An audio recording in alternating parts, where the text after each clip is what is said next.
mouth is bigger than your nose, and you will release too much carbon dioxide if you breathe out through your mouth. So you breathe in for a count of 7, you breathe out for a count of 11, always through your nose. And you just carry on doing that for 3 to 5 minutes. Now, it sounds simple, but it does actually work. What it will force you to do is a few things. And I should say as well that the count of 7 and 11, the reason I don't stand here and do it with people is because everyone's count is going to be different. So just count in your head. It doesn't matter if it's fast or it's slow. You'll find that it slows down during you're doing it. By the time you get to minute 2 or 3, your 7 and 11 out will get a lot easier. The first time you'll think, God, I don't think I'm ever going to get to 11. I think I'm going to die before I get to 11. But you will get there. And then the next time you breathe in, after that first big exhale, you'll feel like you're about to suck all the oxygen out of the room. It forces your lungs into proper breathing, diaphragmatic breathing, which sends a message to your amygdala that you shouldn't be really stressed out. It starts sending messages back to your neocortex to calm down. It also stops you having this imbalance of oxygen and carbon dioxide, which enables the oxygen to get to your muscles, to enable your muscles to relax, which again sends another message to your neocortex to relax. The counting is using your left hemisphere, your upper left hemisphere, forcing you to think about numbers, and that the amygdala cannot work at the same time as the upper hemisphere. As soon as you start using that, you're going to start closing down the amygdala hijack. So some other techniques are like, count back from 100 in sevens, or imagine you're in a nice garden. And if that works for you, go with it. But I like this one because it works on so many levels.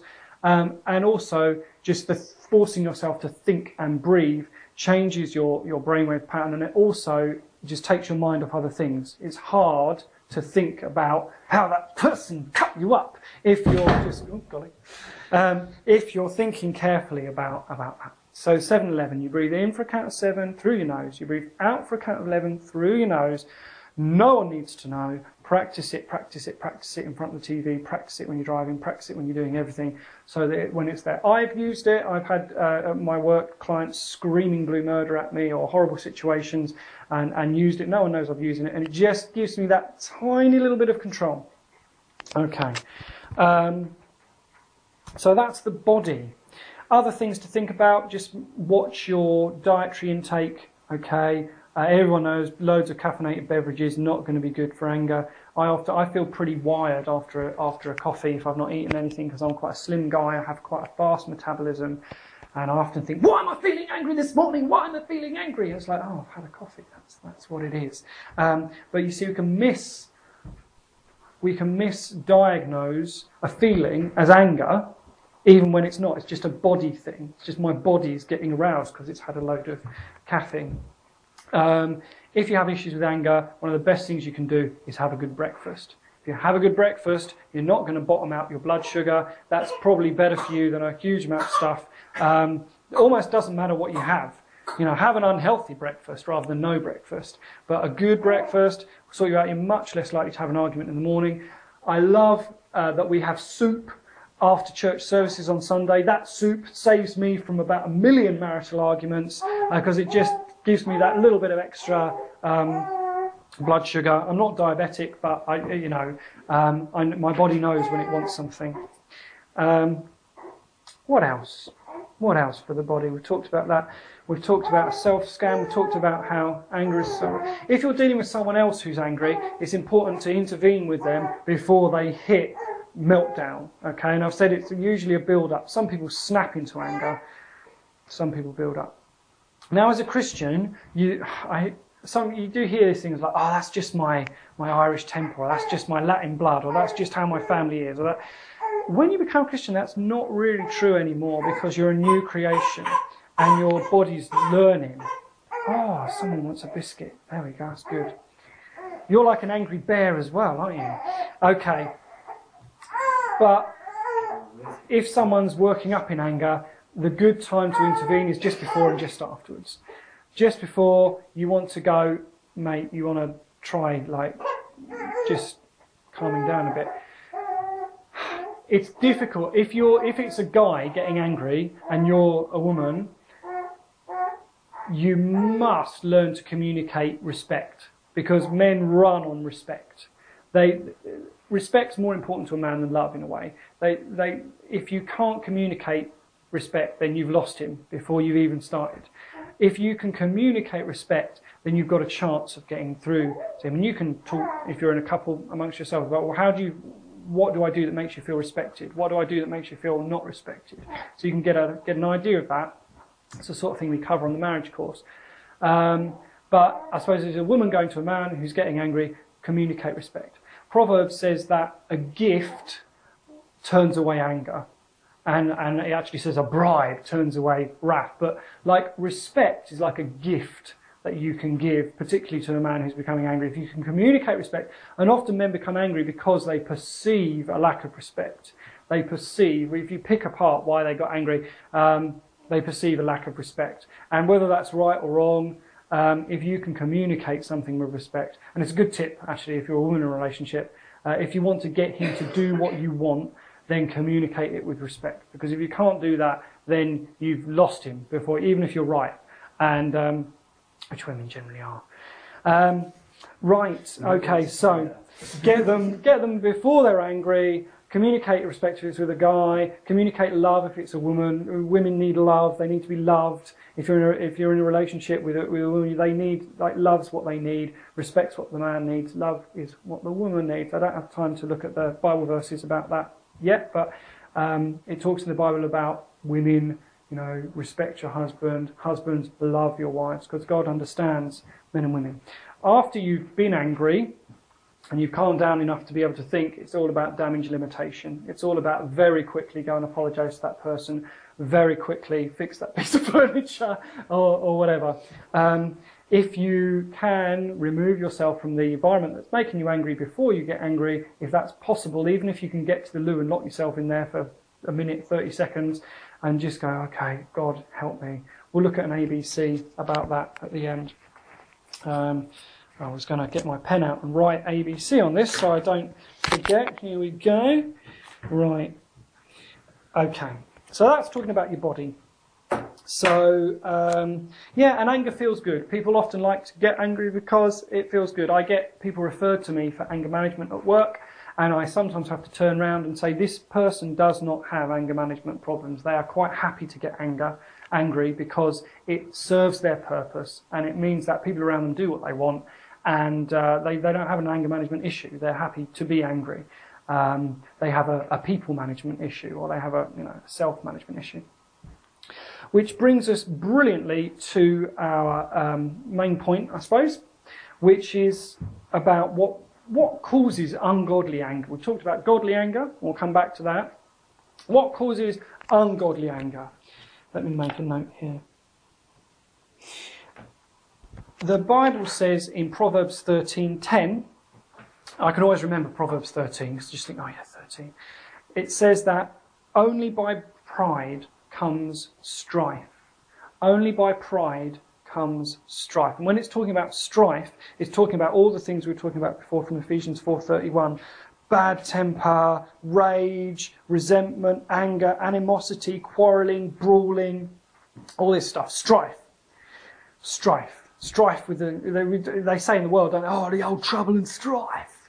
She had me over it. It's like, oh my goodness, what a terrible prophetic word to bring over your marriage. But yeah, strife.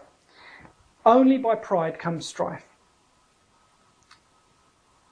Which raises a lot of interesting questions. What does the Bible mean by pride? And if pride's the only thing causing all this anger, then we need to deal with that. Now, some people will say to you, I'm angry all the time and I'm not a proud person. I have a very low opinion of myself. I would never ever say, I'm this great person. So how can that be true, that only by pride comes strife? Because I'm in anger all the time, or I'm around anger. So the Bible means something slightly different by pride than what we've been trained to believe. We believe that pride means, oh, look at me, I'm so awesome. And when those people are annoying to be around, I agree.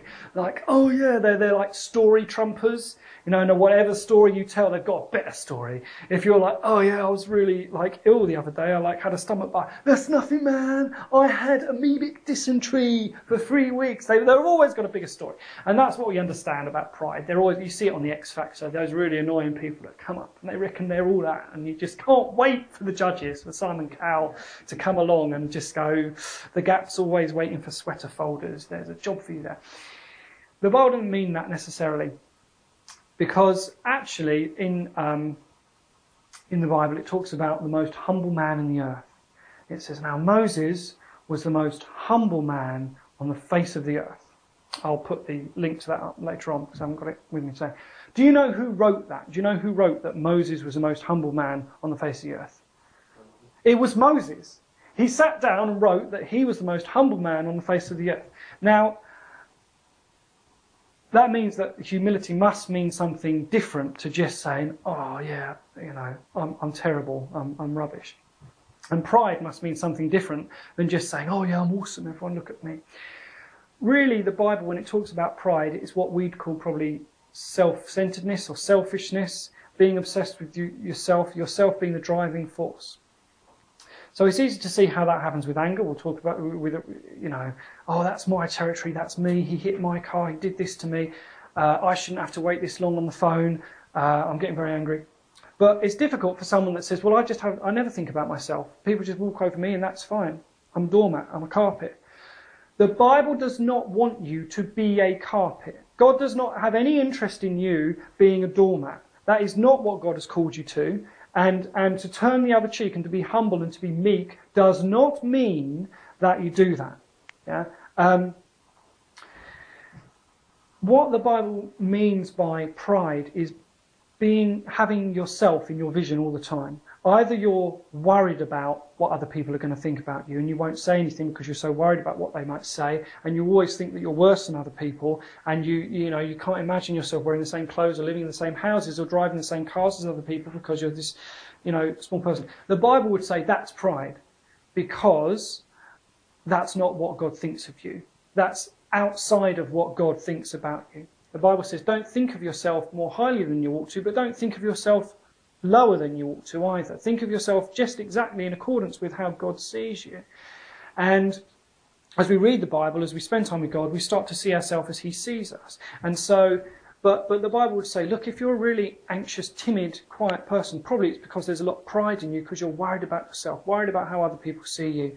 And you need to seek God and release you to that. But it says actually, that's pride, and it says only by pride comes strife, comes anger, comes all these problems. So sometimes you'll get people that do go, oh, I never think about myself, I never up myself, I have a low opinion of myself, I'm really quiet, but I do get angry all the time. I'll be in the checkout queue at Waitrose, and someone will be there in front of me trying to pay with tokens, and I'll be like, come on, woman, what's wrong with you? Have you never been to the supermarket before? And I find myself getting angry, and there's a lot of anger there, even though the person maybe doesn't think about themselves. The alternative is also true, that you can think about yourself a lot and be like, oh, why isn't this happening to me? And it happens to all of us. Don't think that Christians do. Everyone will get angry every day because they put themselves first. And we all have to constantly put ourselves in check. But yeah, often, particularly men, I would say, would get angry because they perceive a lack of respect. They perceive that someone's coming into their territory. People have murdered people or really injured people about things like neighbour issues, where you put the bins. Are you trimming my hedge on your side, or what are you doing? Why is that ball in my yard? Because it's about territory, and we seem to be hardwired to protect territory, particularly men. Protect the territory, protect the boundaries. So that's pride, because it's about your territory, and you're a new creation. And in one sense, it's not your territory anymore, it's not your body anymore, it's not your life anymore, they're not your emotions anymore, they all belong to God. The irony of that is that when you surrender it to God, your territory is suddenly the whole world. And we'll talk a bit about righteous anger later on, but yeah, so only by pride comes strife. So once you've done your breathing technique and you've dealt with your body and you're still feeling angry, or you're just waking up feeling angry, start to think, what has happened to me, or what am I thinking about that makes me pissed off? What is it that's causing the pride, that's causing me to think about myself? How is something happening about me? Now, there's enough happening in the world, in the church, in your life to keep you angry 24 hours a day, 7 days a week. There's a great scene in the new Avengers movie with a guy who's the Incredible Hulk, and he's been trying not to turn into the Incredible Hulk, and then he turns up and they have to have this final battle. And they say, oh, now would be a good time for you to get angry and become the Hulk and do all this amazing stuff. And I think that the Hulk's a good